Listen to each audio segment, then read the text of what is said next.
Nakakapagod ba magbuhat, maghatid, at pumila sa rice milling service dyan sa inyo? Ang hirap magbiyahe ng sako-sakong pahlay paroon at parito tapos pangit pa ang quality ng bigas mo.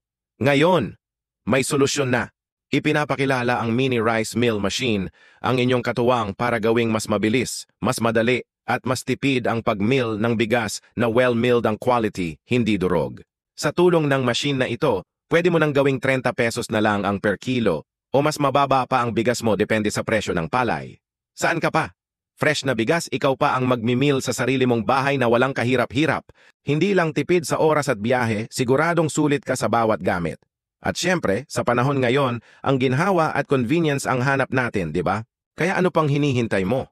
Magkaroon na ng sarili mong mini rice mill machine. Gawing mas magaan ang buhay para sa pamilya at kung inenegosyo mo ito, napakabilis ng ROI mo. Order na ngayon.